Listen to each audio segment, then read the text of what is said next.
Well, it's Kanga and Mammoth going toe-to-toe, and one of these teams is going to be walking home with a brand new BMW. Sorry, drop the BM, just a W, which they don't have just yet, in the garage.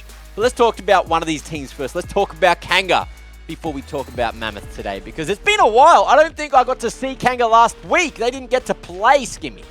No, they didn't, but they came into this one having just bounced off a 1-1 scoreline against Ion. We got to see a few unique champions, right? We had the Akshan in the mid lane by the middleman there in Fury. We had a Lilia from the jungle as well.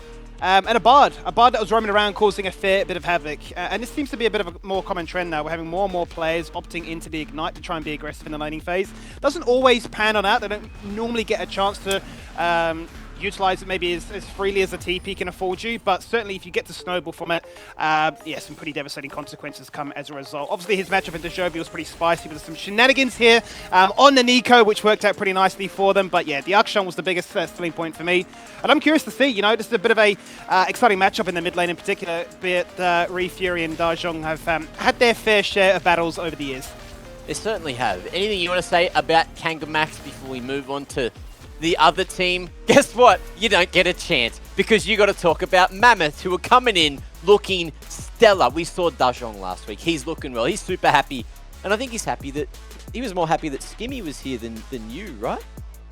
I think Dajong, I think you can't help but love Skimmy, right? If you're a player, I think if you're anyone who works with Skimmy, you're going to love him. But speaking of Mammoth, this is a team whose backs are really against the wall this week, right? I think they've kind of taken a bit of time to get things going. Obviously, sitting at 0-0-0 at the bottom of the scoreboard right now, really need to get something going for them, and I really think this is the match to do it, right? I think that stylistically, if they can come in prepared for the unpredictability that Kanga bring, they actually have a really good chance. I think Dajong offers a lot of carry potential from that mid lane position. Busting out pocket picks like the Zoe is always something you have to keep in mind, as well as the traditional mages that is able to pilot. And you combine that with Nectar and Gudo, who are just a very stable top side. I think if they can hold their own and allow Dajong the room to carry, that could be an avenue for success this game.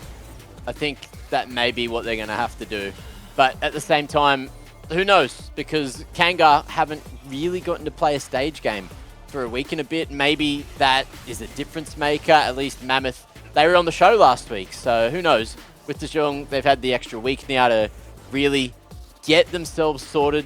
Really, they looked as good as they could last week, you know, considering they've gone for some roster swaps leading into a fresh week of the LCO here. But look, this is a different opponent, isn't it, Skimmy? What it is, yeah. Obviously, the matchup last week is into Grand Zero. It's always going to be an uphill battle, but there were some impressive moments, right, where you're thinking, okay, this roster looks a little bit more cohesive. Another veteran added into the mix of things. And I think it's that stability, because these are some players that have spent a fair bit of time together. You talk about that top side, obviously bring Dajong into the fold of things. That is three of the original members of a roster of Mammoth in the past 2 years, right? So they've certainly got some pre-established synergy. And I guess, yeah, the pressure really is on, right? We've certainly had in the past in LCO where players have come in for the final few weeks and it's like, well, you've got to hit the ground running and get us into playoffs. It's happened. So there's always a world. There's always a possibility, but that percentage number is very, very slim. So they've got to hope that luck is on their side for sure. Well, where there's a world, there's a way. It's not the same, but that's what I'm going with. Let's talk about stats. Let's move away from the other conversation. Max, you like stats. You're the nerd here. Tell me what these mean. It means that Kanga and Mammoth have not been having a good go of things, Mac. You can see here both teams averaging a low goal difference, you know, losing typically at that time in the game. However, Kanga actually is only third in the league, right? Which kind of goes to show, you know, how these stats actually are inflated towards the top end there. But you can see very low control percentages around these Barons. They're 7th and 8th respectively, as well as low Herald percentages. So you can see that Kanga is a team that often tends to favor the Dragon a bit more, perhaps using their bot lane as a tool to be able to secure those objectives early on, whereas Mammoth kind of fall behind as a result of their poor laning just generally around the board. So it'll be interesting to see how these two teams do interact early on in the map, what the priorities are. I know Grubs have certainly been a point of contention for a lot of the top teams, you know, often bringing their supports up at the window when they spawn to be able to secure like a 3v3, 4v4 fight. But given the way that Kanga prioritizes dragons, we could be expecting to see a lot more attention towards that bot side of the map. Okay, well, we'll see if that is going to ring true. I think we have a few more slides to look at here as well. And Skimmy, I know your brain's pretty big. Well, it is pretty big, Mac. So big that I have a big head. No. There's no way. There's absolutely no way. my head could be the slide. We can It's talk about not that if you big. want to. It's just that you have a petite body, so your head looks bigger. It's Bobblehead? just about do proportions. this if Either you way, look, someone that is Giga Chad and Jack and all that is Fury, and we got him on the line to have a quick chat to. Mate, how you doing? It's been a hot minute. Hey, Mac. Every time, Been a while. every time. Yeah, it's been ages, mate. It's been ages. So where have you been? Where were you last week, huh? What's going on? Just in the bloody time chamber, getting ready to play this game? What's going on? Yeah, something like that. It's been a little bit. Actually, funny enough, Mac, we've had another tragedy just like last time I played. If anyone remembers, last time I versed Daejong, I actually had no power at my house, so I had to run to my cousin's place and hook up my PC there. Something may have occurred similar to this. Don't tell the enemy, but my PC is completely taken a toll, and I'm playing on my brother's PC now. So But is it a I'm bad little PC bit or is it still a good unprepared. PC? It's look, let's just say the frames are not at 100, that's for sure. Alright, the excuses are rolling out early, Skimmy. I think you need to Of course. ask something about the prep. Yeah, look, I mean, at this stage, mate, maybe stick to ARAMs, but there's no competitive ARAMs at this point, right? So, with FPS in mind, is there a champion pool? Like anything that's maybe a little bit easier to try and utilize your hardware? We've just decided Ramus and Malphite is just the mid-lock right now. Yeah. Obviously, no Right, leakers go short. Maybe- Can we get a Corki? You know, you can just Valkyrie in, FPS goes to 0, and you just pray. I wish, Skibby, I wish, Sure. but we're pretty set on the Ramus right now. Mac's favorite. Oh, fair enough, mate. I'm excited. Mac will be very excited. Okay. I love really easy champions with high skill ceilings because professionals are playing them. Max, what about you? I wanted to ask a more serious question. Obviously, coming into today, you know, there is a bit of pressure on the standings with how things are looking. Getting a 2-0 here is quite important in terms of setting yourselves up for further weeks. Is that something you guys are feeling, and what have you been doing to kind of address that over at your team? How to address the not winning? Probably by winning this series would definitely be ideal. A quick 2-0. I mean, we're just kind of doing the same thing as we were doing before. Still testing some things in the cook, in the lab, getting things prepared, ready. Because eventually, like, we're still in this phase where we're warming up, right? And so once we get that momentum after this series, it should just be a pretty clean run all the way for the coming weeks.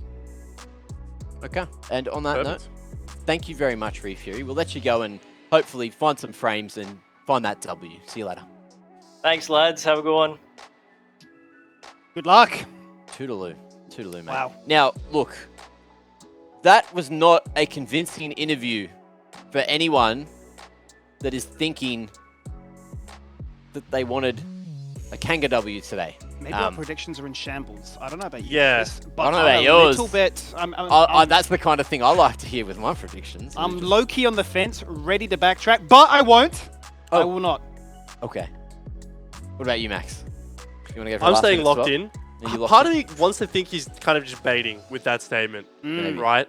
I want him to be... Obviously, the Ramus and Malphite thing was a complete bait. Sorry to tell you, Mac. But, like, you know, hopefully he's trying to get Daejong a little bit kind of cocky, overconfident, then BAM! He punishes him right when he thinks he's got the upper hand. That's the one. I also think League of Legends runs on like toasters. So I'm sure he can just turn his settings down and everything will be fine. But of course, we got another handsome individual to have a quick chat to. We got Gudo on the line. Mate, it's been a minute. How you doing? You looking good? Hello. Good, thank you. I'm just good, thank you. Very good, very good. Now look, talk to me about today. Did you just listen to that last interview? Nah, not really. Okay. There's some good news for you guys, but I guess maybe you'll hear about that later. But for now, talk to me. What's it like, you know, playing with Mammoth? You know, you've come with a lot of experience after being on like Order last year, jumping around a couple of rosters in your time. But what's Mammoth feeling like, especially now with the Zhong back? The thing is, we haven't got any many scrim with the Daejong. That's a problem. I think we are just getting better time by time. So Yep. I don't know how it's going to happen for today, but I think everyone just confident to win today. Okay. Well, confidence is key, isn't it, Skimmy? Certainly is. And mate, I'm really confident in your ability to play Lee Sin, so Goodo, when are we going to get to see you on that champion again so you can 1v9? Oh wow, thanks for saying that. I didn't expect that, but yeah, I think whenever I have a chance, like I'll just like bring it. So like yeah, whenever I see the angle. I'm praying. I'm praying that the stars line up and you can give us that Lee Sin performance again. Thank you for Look, saying Goodo, that. I wanted. Sorry to cut you off there. I wanted to ask about how you're feeling going up against Invictus here today, because he's obviously got a bit of an unorthodox champion pool. Loves things like the Kha'Zix and the Rengar. How does that affect you and your prep heading into today's game? The thing is, I think we haven't got any single scrim set against the Kanga, so I think if we had them, like I'll be like super confident. But the thing is, like I actually don't know how that champions goes into competitive games. So like half of that, like I feel just like worried, but half of that, like I still be like confident. Like we can just beat them with as the team. Perfect. Perfect. Great to hear it. Goodo, mate. Look, good luck today. Hopefully the jungle matchup goes well, and we'll see you on the screen in just a moment. Thank you. Always good to have a quick chin wag with Yes. old mates. Goodo, big man in the jungle. Know what I mean?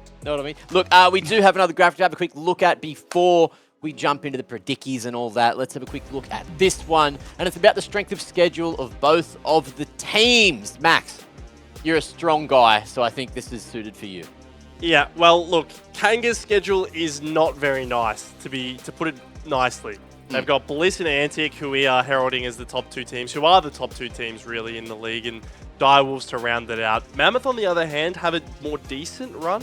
You know, Ion have obviously kind of slipped up in form in their past couple matches, haven't been anywhere near as dominant as they were in the earlier weeks, and Direwolves is still an unknown factor, right? There is still a lot to be seen about how they are going to look after, you know, this time away.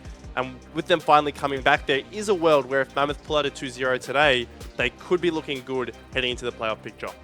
Yeah, well, hopefully it goes well for Mammoth. That is an incredibly scary looking lineup there for Kanga. So hopefully they can at least get Fury back on his PC as like the first line of defense. Now look, you guys, you're not pretty defensive. You like throwing those Twitch points away. Beautiful. Well, get those Twitch points in for the Twitch prediction. Let us know how you think this game is going to go. Up here, up there, bloody somewhere. Gimba, do it. And of course, let's have a quick look at who's picking what. Is it blue? Nothing Of course new, it is. huh? Shocked. Nothing new at all. Wow. Absolutely not shocked about that one. But there will be one team. There will be a day where someone will pick red. I stand by it.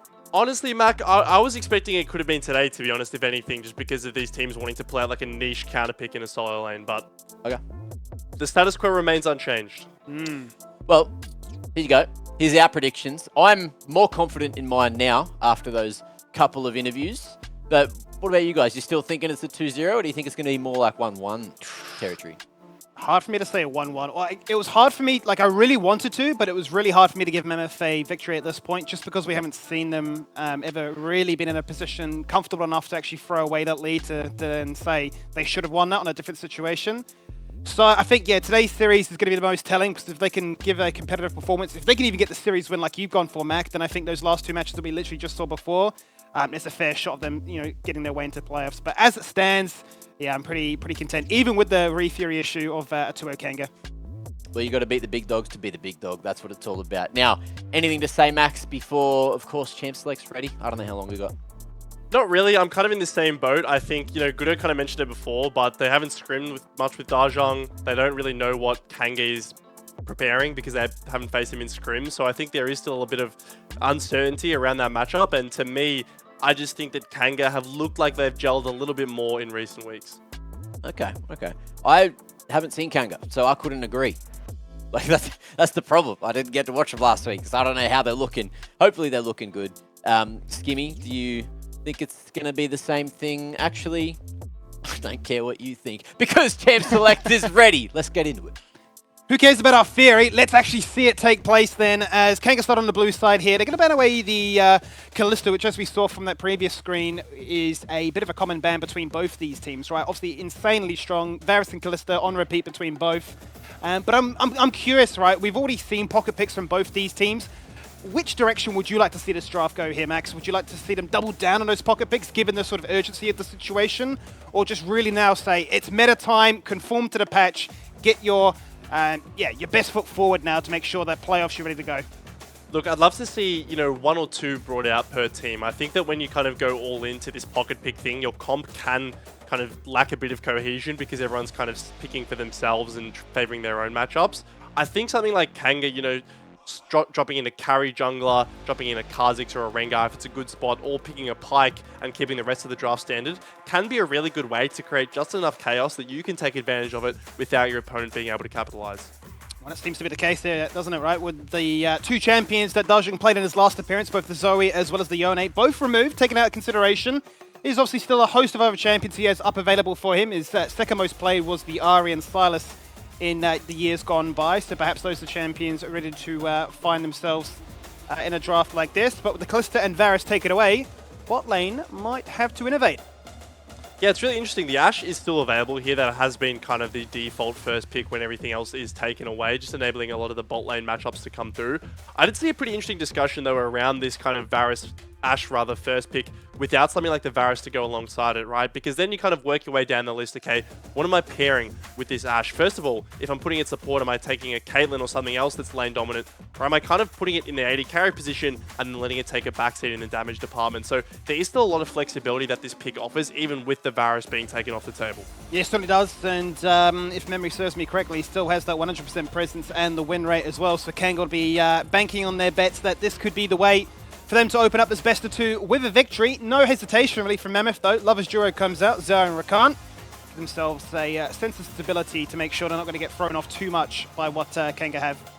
Yeah, super standard bot lane duo provides basically everything you'd need to out of a bot lane in terms of being able to engage fights, but also have quite a safe time getting away from them at the same time. So the question for me now is, as we saw last week and a couple of weeks as well, if you manage to pick another ranged kind of harassed champion like a Caitlyn with this Ashe, the lane phase can become a real problem for this red side bot side, right? You can see that them are just getting shoved under their turret repeatedly because this Zyra Khan simply don't have the range to contend with Ashe and whoever she's paired up with. However, Kanga will opt to go the route of the Udyr, which is a champion that we've seen basically just stonewalls top lanes completely, right? There's nothing really good that goes into the Udyr besides something like a Darius, which we haven't seen much of. And otherwise, it's just creating havoc for the enemy jungler and just running across the map. It certainly is. It's been very oppressive, very annoying, I suppose, at the same time to watch and witness the exact same outcome happen on repeat. So I'm curious to see what Mammoth have in store, having elected to allow this one to go through. Okay. The Zac comes out. Now, a champion that can certainly still be very flexible. We've seen it definitely in the jungle, but also in the top lane. Yeah, this is kind of that both top laners agreeing that they're not really engaging with each other, right? They've picked for the team fight and they've picked for what they're going to offer in these skirmishes. Zac is a champion who basically just bypasses Udyr, right? There's no real way that Udyr has to actually stop Zac's elastic slingshot when he is charging in that later game, besides if he manages to land an auto attack on him mid-flight with his E active. So basically, you can see Nectar here has opted to kind of just play as this assassin onto the backline, who's going to be jumping in with a Rakan over the top of him, hoping to blow up these carries and leave the Udyr all by himself. Certainly is the case, right? And Udyr left on his own. Needs a team around him to function to his highest degree. Obviously, some level 1 shenanigans, but once we jump into team fight territory, that is when a nuisance can certainly come into play. Now, the Poppy, as well as the Renata denied away, we know certainly that Kirak has been a big fan of the Renata if he was to go into that as a attack speed steroid for the Ashe. No longer applicable. And Akali seems to be another favourable matchup that Dajong is certainly very comfortable with, but into the Azir, Fury is having none of it. Now, would they even go a step further and say, you know what, 4 bans in the mid lane, we really want to make your life hard? I wouldn't put it past it, to be honest, and there we're going to see finally this Azir Corki matchup taken away. This classic snooze fest that we've been seeing so much of ever since these two champions came back into the meta. But I really like the Akali ban as well. I think that there's so much chaos already coming from Mammoth's draft that if you allow an Akali to kind of run amok amongst that as well, it is just going to be too much to handle. There's going to be too many characters that you're needing to mark, and suddenly your team fights are going to fall apart. But that obviously does open the window for more conventional mages in the mid lane, like this Orianna, to be picked up. So it is only the third time now that Darshung has ever picked up this champion. Yet to find a win with it, but we'll be hoping that in this setup, with the amount of ways for the Shockwave to find value, a Rakan, a Zac all jumping in, hope that's enough to make sure that Kanga cannot set up for their own style of wombo combo. Currently considering the Aatrox, whether or not they decide to actually lock in with this one will keep us guessing as to where, in fact, this Udyr might be going. Okay, well, this is interesting. So they're putting the Udyr in the jungle this game. I kind of like this. They've said, you know, we don't really have a strong pickup in the jungle department that we want to go towards. We'd rather the Aatrox and the value that we're going to be getting from him. Going the lethality build, which I hope we're going to see out of Wudon here today. Aatrox is fantastic at getting onto the carries like a Xayah and like an Orianna, right? He's basically one-shotting these guys at every stage of the game. Once you've got that serrated Dirk, Profane Hydra coming in, he's a menace, and it's going to be a zillion support, Skimmy. This is crazy. This, to me, almost feels like budget Renata, because in the same sense, you're still getting the movement speed, you're still getting that, you know, that bailout, the ultimate, the revive. There's the Lee Sin! Hey, I'm happy about that one. I am happy about this one. We've got Pocket Picks, we've got Meta, we've got Spice, we've got two teams fighting to find their very first victory here tonight. I mean, I'm not really sure where to start breaking this down. I do want to go back to this Zilean, because this champion is useless in the laning phase. When I say that this champion offers nothing, levels 1 through 6, I mean it, right? This champion absolutely just gets outperformed by every single support in the game. It really scales super well, and that's why you do pick it. But the question is, can Kanga actually survive the early game? You're playing into a Xayah Rakan, a very potent duo, who are now going to be hopefully able to get that bot lane level 1 priority and stack waves for dives. And we know the Gudo on this Lee Sin is very proactive. He's willing to look for these early game plays. So if you can stack these waves and get onto this Zilean early game, he's not going to get a chance to get to the late game stage where he's really powerful. Well, that's the interesting talking point about these two teams, right? You've got them, in terms of average game time for this, split on polar opposite ends. Kanga have averaged a game time of 32, nearly 33 minutes. As for Mammoth, the quickest in the entire league at 27. So stomps versus late game shenanigans. But obviously, when these two forces come together, one has to budge. And I'm curious to see in which face that does actually fold about. Because the Udyr, on top of the Zilean, the Udyr is also the spicy one. Whilst Fido was with us, he was also suggesting, hey, this is a champion that can be flexed into the jungle, but is nowhere near as strong. And it's nowhere near as annoying as it is during the laning phase. So, look, I think much to Fury's interview, they are cooking, and look, they've left it to the very last moment where the pressure cooking may just be a little bit too much. So let's see if, you know, the game one blue side shenanigans pay off in their favor. Well, that's what I think, Skimmy, and the reason it's not seen so much in the jungle is because it doesn't really have the kind of powerful trigger pull that you're wanting from something like a Xin Zhao or like a Jarvan in this early game, right? That's why those junglers are so strong and so prolific, like a Vi as well, especially in competitive, because what you need is that ability to quickly pull, quickly capitalize on a mistake, and take advantages of gank windows. Udyr, on the other hand, fantastic champion at power farming, getting his items and rocking up to objective fights. That's the way he wants to play the game. And Kanga as a whole have constructed a comp that is about scaling. They want to be able to get through the early game safely. They want to minimize the risk that they're taking. And if they're able to do that, they're going to have a fantastic time in the late game. But Mammoth have a comp that is able to get active early. They're able to make plays happen. It's a true clash of styles here for game one. It is a true clash of styles, and I'm curious to see, when we talk about the early and late game conditions that both teams are striving to try and achieve, where do you think Mammoth really want to try and target Kanga to make sure the early game goes their way? And like those stats showed beforehand, where usually Mammoth are down 1500 by the 15-minute mark, what lane would they really want to target? Are you thinking it's the mid lane? Because typically speaking, when Darshung has been in mid, he has received at least 1 or 2 ganks to try and get his lane ahead, but Lee Sin and Orianna, is that the strongest place to start?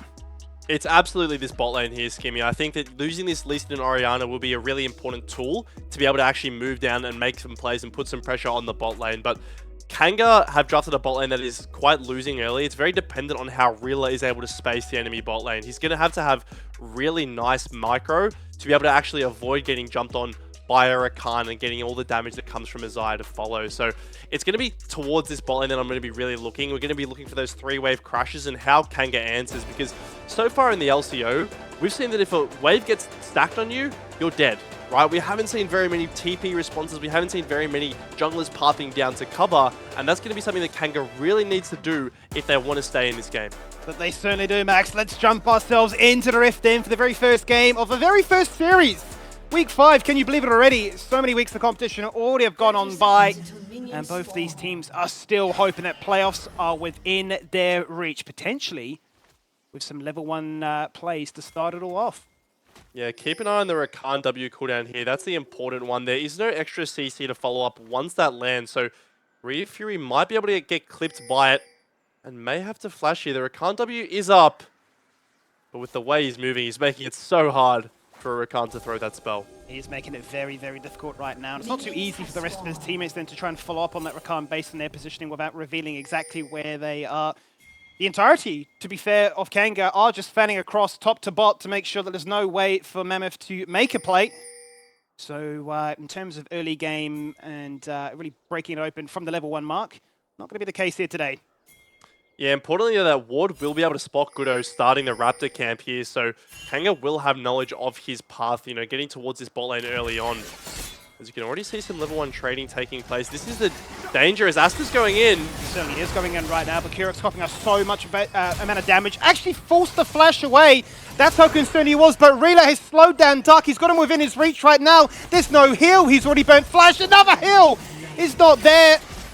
And the auto attack, flash to connect. There's first blood. This is best case for Kanga.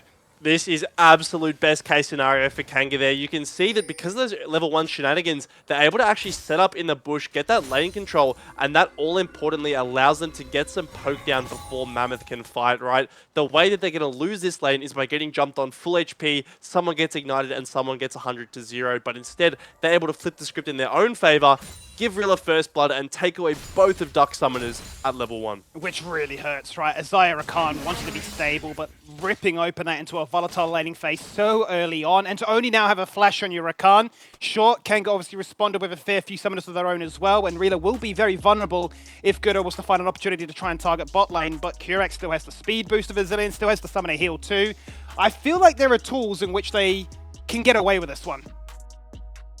Yeah, the summoner heal still being there is huge as well, because this lane is all about the Ashe's movement. Getting her as much movement speed as possible is kind of a win con, right? You can see that he opted for the ghost that enables him to run down for that kill, that first blood. You've also got the heal, and then once Zillion starts getting levels, he's going to be having a decent amount of points in his E. So this Ashe is just going to be speeding through the entire map.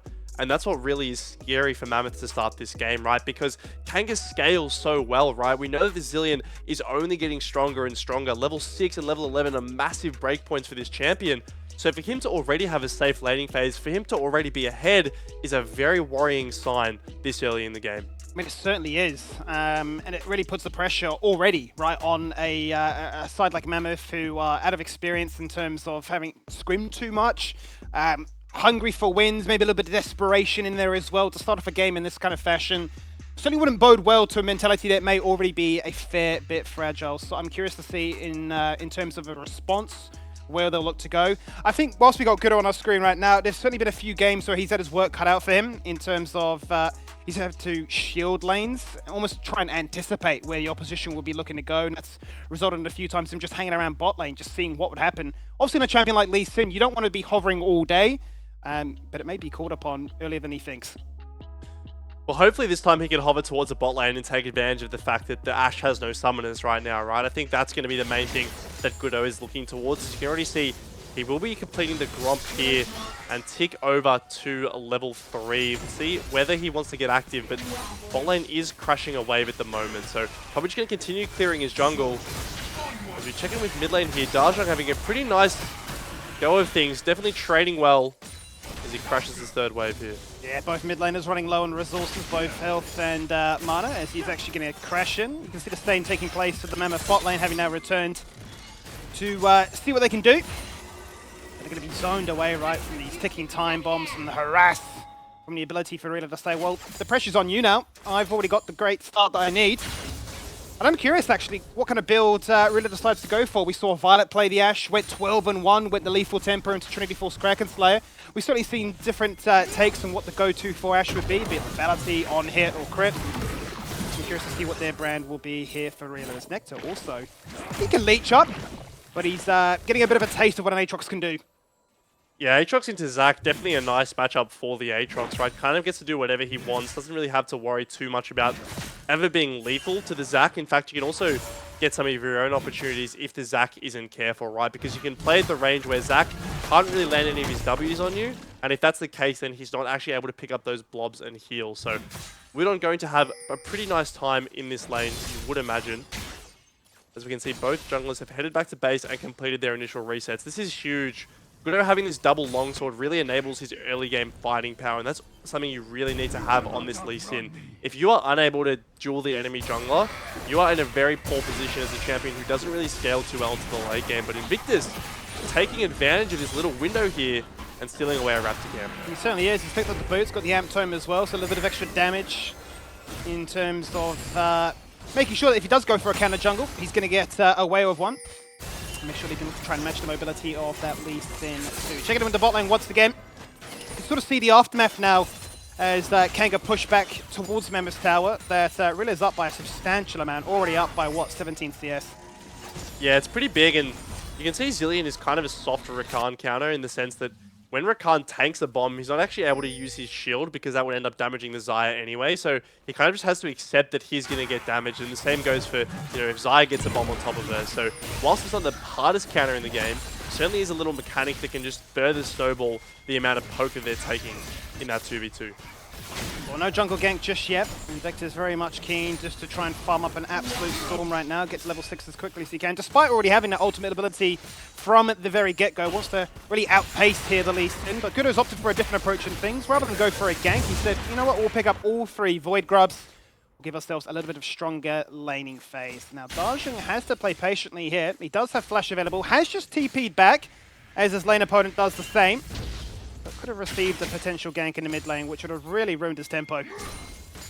Yeah, fortunately for him, he is playing against that Udyr, right? Not the scariest champion to be going against. Especially with the Orianna W, kind of just able to keep him at bay here. But you can see that even after the TP back from Ryu Fury, Dajong is continuing to look for these aggressive opportunities, up about a wave's worth of CS as he continues to use this command attack and command dissonance to really put the poke in. And you can see a nice heads-up play here from Invictus. He knows that Ashe's flash is just on cooldown. If there were any potential gank, he's here to cover. He certainly is. We can see that Gudo is hovering in the area right now, just about to start his Gromp. So if a gank were to take place, both would be in the area to make sure it was a fair 3v3. But having got the push, Kira can go for a bit of a roam himself now, deploy some vision, make sure that this area of the map is protected, and that Invictus is free to rotate elsewhere. He's going to utilize that priority to go towards the Dragon as both Ryu Fury and the bot lane come to assist. But Gudo is looking. I doubt they're actually going to contest this one, given that both their mid and bot are stuck under a tower. May just have to be that 1-for-1. This is a really heads-up play from Kanga, though. They use just cryo from their lanes, right? That's all it is. Ryu Fury gets the push because he TP's back, has that HP advantage, and takes advantage of the window as he's looking onto Dajong here. Oh, baited me for a second, I'll tell you that much. When he shuffled all in, I'm thinking, is that the Emperor's Divide coming out this early on? The level 7, but straight into a pause. And I have to wonder, based on the interview, are we talking about FPS lag now, or is this your usual Australian suspect of I'm lagging, my internet, it's poor?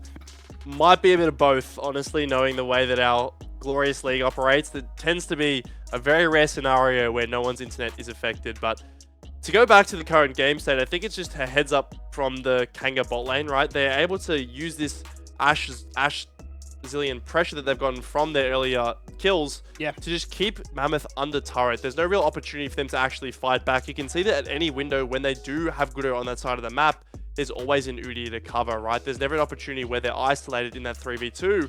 And this is really dangerous because this Lee Sin, yes, he got the grubs, but really he's losing Dragon, he's losing priority, he's losing camps to this Udyr. This is not a champion that's going to be popping off in the late game. He needs to get things done early. So all eyes are really on Gudo to get something going for the side of Mammoth. It really is, and time is ticking, that is for sure, right? As we've already sort of mentioned, given the sort of state of early versus late, Kanga's certainly going to be very happy that the early can go so smoothly for them. That's all they're hoping for, right, is a sense of stability. Because once 15 minutes comes upon us, that's usually when they feel pretty content with the, the game state as a whole. Now, a little fun fact I've actually found out here. I've done a bit of a search on our favorite stats site. I've gone for every single game in Season 14 from every region in the world. Not a single game of Zilean. I think that speaks volumes. Wow. Yeah, I mean, it is an incredibly niche counter pick, right? This is only something that you pick if you have practiced it in a very good matchup. And to have it available versus Zyra Khan, which is honestly just kind of the answer that we've seen in this region to the Ashe first pick, really opens up drafts for you, right? Because no team, it's never been picked. I assume the ban rate is astronomically low if it's been banned at all, right? So it means that this is another champion that Kanga can have and say, okay, we've already got all of these unique champions that we love to play in the jungle and in the support role. Here's another one. It certainly is, yeah, as you say, 0 across the board, no bans, no games, nothing. So, yep, Kurek really doing a solid one to put us on the map. And no doubt we'll be hoping for some pretty spicy chrono shifts to make it find success. It sort of brings me back to, I want to say 2021, maybe even a year before that when we had Zillion mid, and it didn't really matter how your lane went. All you had to do is ultimate your AD carry, and that's exactly what he's going to be doing for this Ashe to protect him as they get aggressive in the bot lane again. And I say that, we get juked to mid lane, and somehow a solo kill's been found by Fury. Yeah, the last time we saw mid lane, Dajang was hovering around pretty low HP in the middle of the lane. You can see it. Fury did use his flash, so I'm assuming it's something to do with a little flash scoop, but our camera is currently locked on this bot lane. Here's arrows on. Oh no, he's face checking right into an Ashe shot. Flashed away from the double bomb. That's great observation there. Good reaction as well.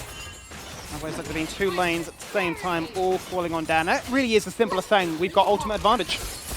Yeah, luckily that is the best place to tank an Ashe arrow, right? Is literally right in front of it, so you don't get CC'd for any longer. But it really does speak to the aggression that is coming out of this Kanga bot lane. They're just willing to bush trap against the Zyra Khan and fish for something. As we can see, Gudo is fishing for something himself here, putting a ward onto the enemy red. So that early ward level 1 was what enabled that Raptor steal to come through. But let's take a look at mid lane once again. You can see Fury has the ultimate available, simply flashes, doesn't flash the shockwave actually, instead just does a banana combo with the ultimate there, but secures the kill nonetheless. He does, yeah, cops the shockwave to the head and just says, well, my ultimate's stronger than yours, flash for good measure. And wins out on the 1v1. You certainly do love to see it. No excuses were required then for that interview. 20 FPS or not, he's managed to make it work in his favor.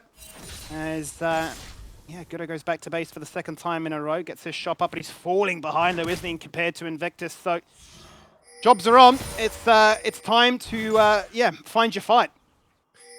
Yeah, he will get just outpaced purely because of how fast this Udyr does clear. You can see that after he takes his jungle camps on the bot side, he won't be too far behind. But that enables a large window of opportunity for Invictus to get towards these grubs and even them out of 3 apiece, right? This top lane will always be shoved in with this Aatrox, who has now built up a 25 CS lead over this Zac. So Invictus is incredibly free to just take these objectives and even those grubs. So those early objectives that Gudo got mean even less now that Invictus has secured those 3. Certainly will be. It'll be a 3 apiece once the dust settles as we set ourselves up once again in the middle bush in bot lane. Waiting for a face check and really deterring Asta from being too aggressive, right? Never given a chance to try and pull the trigger with that grand entrance, or perhaps even looking to go for the quickness. But they're able to try and push this one in. You can see that Gudo is hovering, has tried to sidestep the tri-bush wall, goes in with a kick, flash to make it happen. Out comes that chrono shift, bring back Asta, or rather bring back Reela. He gets the flash, he cops the heal, he gets the movement speed, he turns it around, ult to the head. There is the double bomb, not enough to stun. As he only chucked out one. And, well, nothing happens, just a few bruises. That is the annoyance of the Zillion there. Not only does the ult come out to save Reela from that initial flash kick, but also it's the speed out of the revive that is able to actually secure it as a 0-for-0. At least in having to commit a flash and an ultimate, he's now down 20 CS. Once that play goes wrong, there's not really much. You're just losing on the other side of the map. So at least in, yes, you know, you burn the Ashe's Psalms, but that Zillion ult is going to be back up again. That initial attempt failing is huge for Kanga. Certainly is. And look, I mean, we take stock check, as you've mentioned before, right, of sort of the areas of the map in which Kanga are excelling. Definitely jungle and top. I say a bit of a credit to Duck, though, who's down, what, 17 CS after that initial first blood. He's managed to bring it back in really convincing fashion. But they certainly do need some threats elsewhere. Already down 2,000 gold at 11 minutes. It's not a promising sign right now. And you're really thinking, okay, 30 seconds the next dragon. Will we be in a position to try and go for that? hopefully you should be able to do something about this dragon. You can see that the key ultimates are kind of coming back up. The quickness, the only one that might be a couple seconds behind the dragon. And with this combo that you have at early game, I would be wanting to fight as much as possible, right? You have this ball delivery system in both the Rakan and the Lee Sin, on top of an Orianna, who's sitting in a decent spot now with the Lost Chapter and 2 Amplifying Tomes. If that finds a carry, you should be able to blow them up. And really against the Zilean, that's what you need to do. You need to 100-0 them before that Chrono Shift can come out, or else it's just going to be the scenario we saw again. But Shockwave finds Rhea Fury. Really nice Shockwave. There's the slow as well. And the Emperor's Device just too little too late. The team members locked in, ready to find their punch. And they've answered back in the mid lane. We look at top as well now, as Nexus still has the passive as the Zac, but his HP is looking a little bit worse for Red right now. Out comes the World Ender, looking to try and take that 1v1. He's bouncing around, landing on the blobs, getting his HP back, and looking to try and say which of us has more sustain. Ultimately, I think Wooden should win this one. As the blobs go out, the passive is there, and he just gets to take his time with things. Actually, no, the TP there to deny it. Nectar's back in, leaps underneath the tower, cops the shock, and the command attack just not enough to try and get the kill. Oh, it looked dicey there. The TP having to be used from Dajong to make sure that Nectar doesn't go down, but he might be found out by Invictus. So he may be. He's going to be in a lot of trouble right now. Invictus can take his time with this one. He will just get run down. Dajong has nothing left in the tank. He literally just burnt Flash top lane. So what looked like them being aggressive gets completely turned on its head. Yeah, it's getting turned on its head in bot lane as well. Duck! It's just too little too late. Duck finally gets at the Feather Storm as he cops every bit of CC that this bot lane and Kanga have. Kick. And they turn it around and say, you will get punished. Kurak flashing forward for one extra bomb. He cops the shield from Rakan. It's just enough. The TP is there. All they can get is the Zilean. And I tell you what, from top to bot, it all just happened in a minute. Yeah, it starts with Dajong getting caught in the river there. He misses a lot in the mid lane as a result of that fact. And on the bot side, Mammoth are trying to make a play to take advantage of this no summoner Ashe. You can see a very nice kick from Gudo to secure that initial kill. And then both top laners rock up, they say hi and they say, hey, you know, we've already committed TPs, we may as well stay here. But we can take a look at the initial play again. You can see Kanga realize that Arsenal has gone up to use this bush and take some wards. They use that opportunity to capitalize onto Duck, who's chunked very low, but then it's this nasty kick from Gudo that forces the Chrono Shift on towards the Ashe, making it so the Kurak will go down. And then both of these TPs wanting these top laners to be sure that no one is going to be fighting without them. So much happening in such a short window of time really does mean that the next fight for this objective here should be one where both are feeling a little bit worse for wear, a little bit impaired. Dajong is dead. He's come back onto our screen and fallen down for the third time in this game. Not a situation he'll be too happy with, and Kanga no doubt will be feeling like this is the place to be right now. 15 minutes in, they can look to try and siege and take their first tower in the mid lane, but now they've got a Herald too. Yeah, they absolutely do have the Herald as well to unlock even more on the map than they already have. And quietly, this Aatrox has built up a huge CS lead, up 45 CS compared to the Zac after everything is all said and done. So a very nice position for Woodon to be in. With this Profane Hydra completed, he's going to have an absolute field day against the likes of this immobile Orianna in team fights. So you can see a nice little sequence from Mammoth to try to kick things off in the bot lane, but just because of that huge mistake in the top lane, they do end up down gold as a result. They certainly do, and it's not too often you see a jungler at the top of the table for the most gold in the entire game, but Invictus is that guy right now. 2-0, 350, bounty on his head. He's already rushed the little Leandries, so he's going to be burning people down in an AoE fashion. And with the Darksteel too, I mean, this guy is looking to snowball. He's looking to protect that KDA. Oh yeah, he's definitely a damage threat on his own right. You can see that if he gets left alone with any of these carries, he will burn them down. And the thing about an Udyr into a champion like Xayah is at this stage, what are you actually ulting, right? He's just going to have the same amount of damage that he does before and after that ult, so there's no real effective use that Duck can use besides just to get those feathers. You can see Mammoth so desperately trying to control vision. They have sequestered quite a nice little pocket of vision for themselves towards this bot side, but this turret is very low, and Kanga, they smell that tower blood in the air. They certainly do, and they know that they can put the pressure on, and the Mammoth would be fairly greedy if they were trying to defend this one with their lives. Certainly when it's looking like a 4v3, as everybody from Kanga looks to try and collapse into the mid lane. A 1v1 looking to take place here between both the mid laners. There's a fantastic flash goes out. Well, the Azir certainly would have been a bit of a sitting duck, but Asta left to his own devices now. realizing that this tower only takes a couple of auto attacks to fall on down, and it is gone. Or is it? As Gudo has looked in a little bit, he's dancing around, dodges the Ash Arrow. He's baited a few skills, hasn't he? He certainly has put the pressure on Kanga to see, okay, well, are you going to make anything happen of this? But then from their sense, Kanga like, well, we can just play the macro game because you've all in, responding to what we're doing.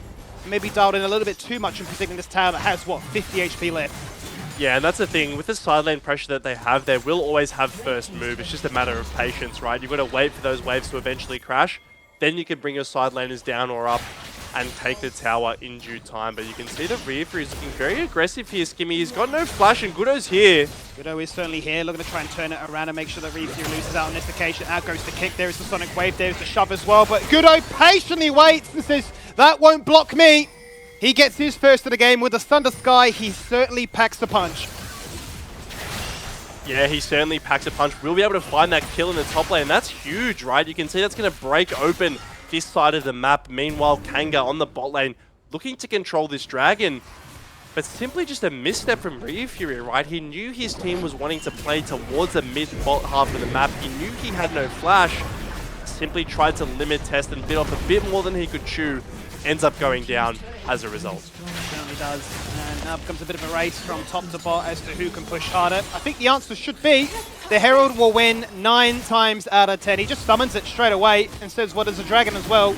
So we're always that one step ahead of you. You're always lagging behind having to respond to our play, our calls, our strategy. Yeah, and as a result of that, they will lose this second dragon. Chemtech Drag, actually not a terrible dragon. There's not too much tenacity value to be gained from it this game. However, working towards that soul certainly is a decently potent dragon to have. And you can see that Reela right now feeling very comfortable on this Ashe as he sits in the mid lane. With a Zillion to protect you as an Ashe, you just feel so empowered, right? You feel very happy going up, getting some auto attacks on towards this Xayah, and feeling confident that you can simply outrun a Rakan W. So with the pressure that they already have around this mid lane, is Fury caught again. He certainly has been caught again. And this time, he's managed to hit the Emperor's Divide to get himself out of harm's way. Got to flash you on his head. You've got no tower to protect you this time, and you will just fall on down. This mid-jungle have had a target, and that has always been take out this Azir. Once again, they find Fury. However, this time they do have to commit double flashes and double ultis. So if I'm Fury, I'm feeling like that's not the worst death in the world, right? Yes, obviously it sucks to have another one on the scoreboard. However, with Baron spawning in 40 seconds, this is a jungler and a mid laner with no flash now, right? They are so much more vulnerable to something like an Ash Arrow, to something simply just like a Udyr running them down, that now it's actually quite hard for this Orianna to navigate these side lanes safely. So, to be honest, it's a kill that you don't actually feel that bad about. No, it's a freebie. You'll take it. You'll be happy with it. What really matters is what happens when a team fight breaks up, because will you need that as a result? Astus hit the quickness. He's looking for a target. He's used the teammate as a bit of a taxi to try and find it. And Kanga just simply walk away. They're saying, we don't have the numbers. We're winning in side lanes. We don't need to entertain what you're trying to do. It's a bit of desperation. That's the thing, and they're going to keep getting more desperate, right? They know that they get outscaled this game. They know that they have this Zillion and Ashe and Azir late game to contend with. However, it's simply too hard to find picks onto the Kanga bot lane, right? With all the mobility they have, not even to mention the numerous ways that they can check these bushes from afar. You've got a Zillion bomb, you've got an Ashe W, you've got an Ashe E. All of these things can potentially negate any bush trap that Mammoth are wanting to set. So the engages that they're going to need to set are going to be these really far ones, or they can find an Aatrox in a side lane. Well, essentially, yeah, you're just kind of banking on the greed that the opposition present. Out goes the dash, there is the shockwave, there's the 1v3. TP coming in from Reef, oh, no, to back up his teammate. But Woodon's gone, and despite them having a 4v2 now, it is still Mammoth that aren't looking too convincing. Rifu's walked himself into the alcove, and that's not where you want to be, mate, but he's going to take them all on and fall victim to his third successive death up here on top. Fury pays the price for his top laner's greed there, going down for the 4th time. But once again, Wudon manages to navigate himself out of a very sticky situation. You can see that, crucially, it's the Lee Sin Sonic Wave that misses after the Dragon's Rage comes through, meaning that there's no damage combo to actually CC kill him down to 100% HP. So you can see that now on the other side of the map, Kanga feeling very willing to trade, take away that blue buff, and get this Udyr who's already far ahead, even further in control. He's terrifying. I mean, we already talked about the Leandries, now with the Frozen Heart too. You're crying. You really are crying as Duck, thinking, what do I do to try and beat this champion? Because as you say, you can jump up into the sky, but does that really matter? A one-man quickness, make it 2 as Invictus rocks up and gets charmed by Asta's very mobile champion. But even then, they're teasing, they're showing what they can do, but it's never that, that killer conviction. You get the Zillion Flash, and I think you're happy with that at this stage, right? Having that champion without the ability to quickly escape something like a Rakan or a Zac Engage is definitely a win, because that means that he's going to be so much more focused on himself with that ultimate, always in the back of his mind as to whether he needs to use that for himself. As Gudo might have found Rila, he has kick. Nice Featherstorm, really well done, completely buffers the Ashe ult, and he wins out on that occasion. That could be a big turning point in this game. You've taken down the Ashe, you've removed a few of their vision tools. Maybe get a chance to go back to base now with 2-item spike here for Gudo. He's certainly no weak champion. And Baron there, is it a bait or is this your desperation to try and flip it around? It feels hard, but Kurak will just be killed, Skimmy, and now Baron becomes even more enticing. But it looks like Mammoth are opting instead to take a reset, to head towards this dragon with the buys from the goal that they just got. Wudon getting very confident here. The Sonic Wave doesn't land, and yeah, it's just a simple missed play from Rila, really. He takes advantage of the time that he thinks Mammoth are on the bot side of the map to catch a wave under turret, but instead he is the one who's collapsed upon. That's a big shutdown. Yes, it goes over to the Lee Sin, but now this is a jungler who's very strong, right? If he gets onto the carries, he can actually just solo kill them himself within, 1.5 rotations. So Gudo on this Lee Sin is making things happen. Certainly is. The champion that he's got a fair bit of experience on, and arguably I'd say just be the strongest point from the Lee Sin, especially in the context of where this game is at right now. He managed to do a phenomenal job of catching up that gold lead. CS laning-wise, certainly wasn't the strongest point. But they're managing to take on the fact that Kanga want to sit to these side lanes. They want to try and scale on up. It does mean they draw a lot of attention towards themselves. In with the 1v3 again. They missed it last time. Can they beat it this time? There's no TP to try and back him up. It's not a 1v3. Make it 4 as they all come to take this Aatrox down. And he'll be down now for 45 seconds. And there we go. It's finally a kill onto Duck. Finally, they actually collapse and successfully find a member in the side lane. But you can see here, Rila could have been found. He certainly could have been found. That's a big chunk. Oh my. He gets the phase check, he's gone. Rila can only really look to try and DPS from afar right now, but he needs to get in their face with the Kraken Slayer and that Trinity Force. The Baron's been engaged. Everybody from Mammoth is here right now. It will be that flip that takes place. Rila flashing out of the Zac engage. He knocks them up, hits the passive, looks to Kurak, who stealth-casts the ultimate, but it won't get popped yet. In goes Gudo, sacrificing himself for the play. It was Ashe that got jumped on, but he's space sliding around this team fight, already taking down 2. Make it 3. He gets 4. He gets an ace. Rila, you're crazy. He tanks a shockwave to the face to start that whole fight and ends up getting a quadra kill. This man simply will not go down. You can see Mammoth, they turn off the Baron. They want to use that Zac to get on top of him, but Rila just will not die. He spaces perfectly, using this low HP Zillion as a bait.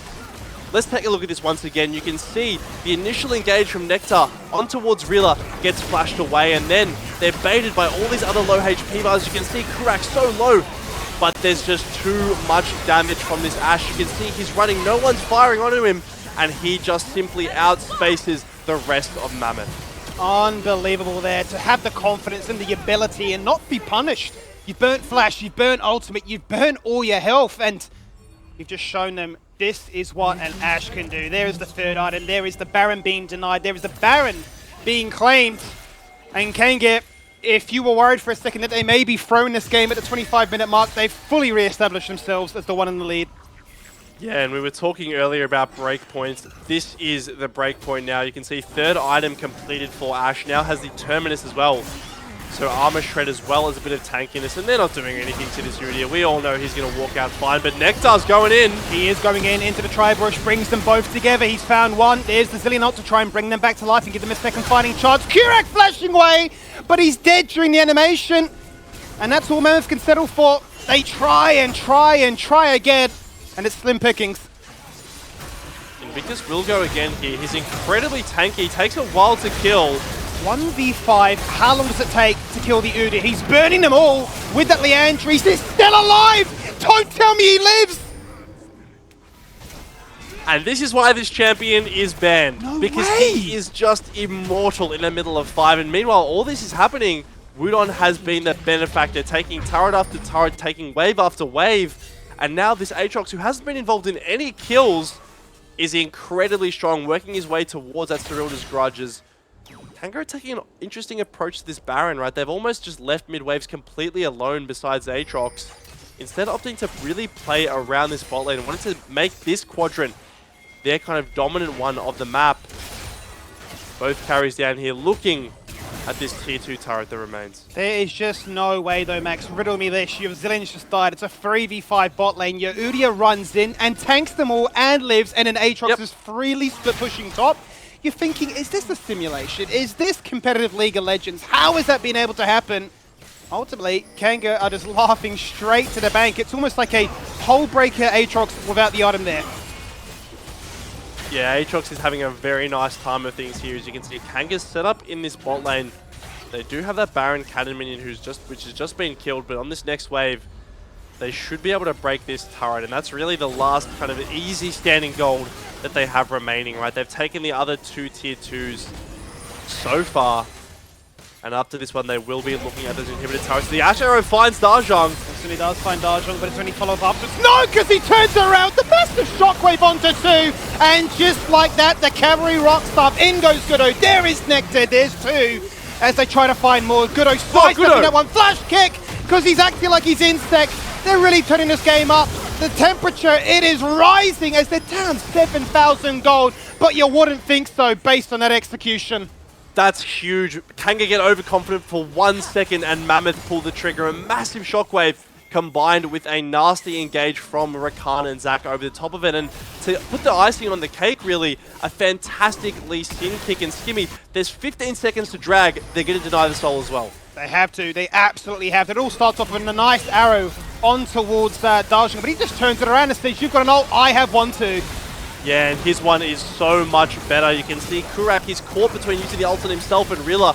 Both of them end up dying, and this nasty kick again. You can make a highlight reel just from this game of Gudo landing important kicks, but this one is huge, right? It puts Rhea Fury on a death timer. If he got away, there's always a universe in which he can TP back and actually contest this dragon, potentially steal the soul point for Kanga.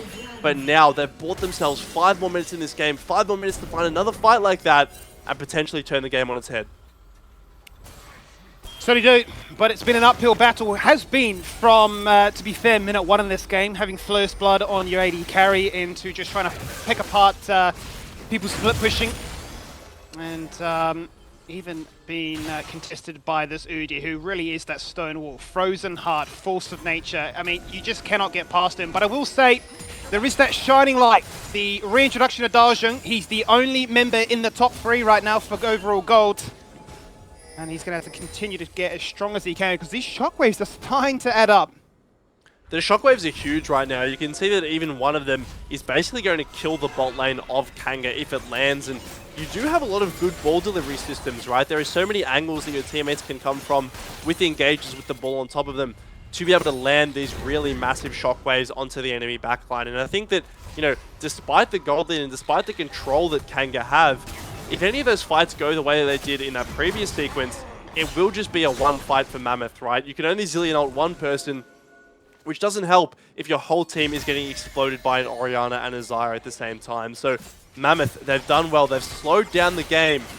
All eyes are on this Baron spawning 50 seconds though. It certainly is. You talk about a Dragon Soul, well, that one's still going to be a while away as we turn our attention towards that Baron. And I'm really curious to see the setup from both teams. You know that Mammoth are going to be grouped up as 5 and all-inning at any cost, no matter if they're losing towers in the side lanes. But does that mean now we might actually have the grouping of both Wudon and Reef Fury? As you see, only one death. He's not grouped up with the team at all. The most farm in the entire game.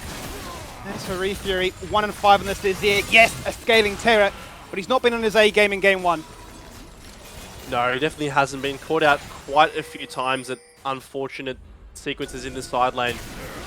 But you can see just the vision game is so intense between these two teams, right? You can see that with both teams having the way to start, the easy way to start fights that they do, if one person missteps, it can be a death, it can be a Baron. So both teams taking their time, making sure that all the wards will go, and Skimmy It's a 5v5 on the mid lane. Arrow lands. Yes, but he does land a two-man knock-up afterwards. Dodging the focus. Can you kill him before Shockwave. the Shockwave comes out? But he turns it around. They get two. They've found the shutdowns. There is the Azir wall. There is Nectar surviving. And most importantly, retaining his passive. They've done their damage. They've lost no one in the process. They've lost no one, but the health bars are pretty low here on the carries. Nectar will be able to heal up onto this Baron, but all the carries of Kanga are left alive, and there is still a zillion ult to go with that. Look at Godo's I positioning. wouldn't be surprised if Kanga do look for something here. He's just missed it. He tried to sneak it, but he realizes the Baron's getting lower and lower. He has to go in for that smite. He gets one. They walk away. And now can they actually fight themselves out of this situation? Because there is the passive for Nectar. Can he leap to safety? He can. The Ash ult still too far. The shielding, it may just be enough as Rifu tries to DPS them across the wall. He's found one. That's Kurak. Baron buff, a triple stun. Are you kidding me, Kurak? The scaling of Zillion, unbelievable. A hero's effort. As Rifu, I'm sorry for saying you played poorly. There is the triple, there is the Ash ult to get the ace. It's a 3v5, but they do enough work for an army, and Skimmy, they've got a wave. The TP's coming in. They might be looking for the end. I can't believe this game. This has been an absolute banger for game one of the series. I tell you what, if this was on LAN right now, the crowd would be going ballistic. No doubt about it. Here we go. Grouping up for the end. Woodon with the most PvE-centric style of gameplay you'll ever see, finishing this one 0-2. But at 33 minutes in, with 28 kills apiece, we get this one done. And Kanga on the front foot take game one. I simply cannot believe that game from start to finish. It was twist after twist. One team makes a good play, the other defends, the other comes back, but ultimately it is the side of Kanga who come out with this Ashe and with this Azir really to just completely turn around that late game fight and win the game. What a banging start to this best of two. Unbelievable set of affairs there, and really everything is on the line here. That game had so many twists and turns, and I'm curious to see if there'll be any more right after this break.